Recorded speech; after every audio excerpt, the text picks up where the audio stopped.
The Jack Jesse investigation had been 6 years of dead ends, bad breaks, blind alleys. Now, on the trail of a suspect, Tom Dove was about to start a new game, one where he could write the rule book.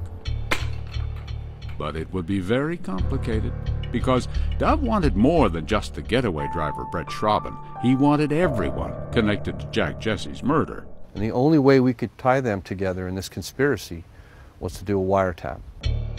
But wiretaps are notoriously difficult to get.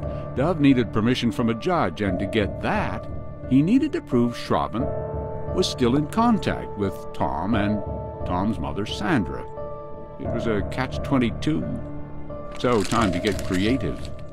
It had been my experience when I had worked in the narcotics section of the Sheriff's Department that often people throw away valuable evidence. Dove asked his fellow detectives to help him because he decided to search Schrauben's garbage. So what'd they tell you when you came up with that idea? You crazy? I think their first idea was, I'm really starting to lose it now. I want to dig through somebody's trash.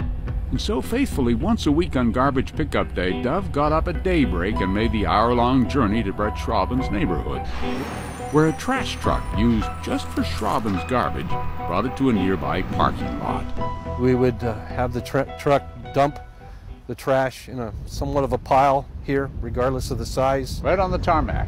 Right on the tarmac. Scatter everything out, open every bag, get down on our hands and knees, and slowly sift through every piece of paper that looked like it might be a document of some kind. And that's how Dove's team found this coffee-stained phone bill, showing call after call from Schrauben to Sandra's son Tom in Arizona. And that number, Tom's number, popped. How often would that pop up? I think the average we figured out was about 24 times in a billing cycle, about a month. So anywhere from every day to every other day. Yeah. Correct. It was almost like going through a crime scene and finding pieces of evidence. It's an excitement that you realize this is going to work. We are going to find what we're looking for. But there was, yet again, a problem. Schrauben's phone was in someone else's name. And to get a wiretap, Dove would have to prove Schrauben was the primary user. So how would he do that? So what we ended up having to do was literally follow Brett Schrauben around until we saw him on his telephone. We later took that even further in that I went into the Target store that he was working at one day. I noticed he was stocking shelves in a certain section of the store, so I just started randomly picking up items and looking like I was interested in them. At that point, I called on my cellular phone to one of my other investigators outside, and I said, put a call in now to the phone. And I heard him answer the phone. So I was able to say, that is his phone. He talks on it. We've put the phone in his hand. But as they continued to sift through trash week after week, they found something even more important than the phone bill, something quite unexpected. This day planner. From the years 96, 97, and 1998. What were the chances of that? Here, 6 years later, was the day planner for 1998, the year Jack Jesse was murdered. Crucial evidence tossed in Schrauben's garbage. A treasure that we didn't expect to find, but what that day planner did was connected all the people back in 1998 that were associated with Brett Schrauben. What'd you think? This is too good to be true.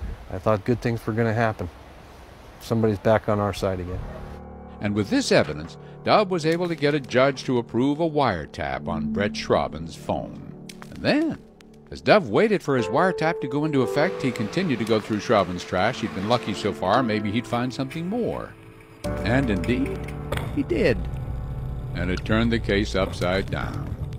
He found rental listings in Arizona. Brett Schrauben was moving out of the state, would be gone before the wiretap ruling took effect. And in Arizona, the California warrant was worthless. This completely took all that work, and we're talking probably 6 months of work, and just threw it out the window. The killers had slipped the trap. Game over. When we come back, detectives build a new and better mousetrap. And guess who takes the bait?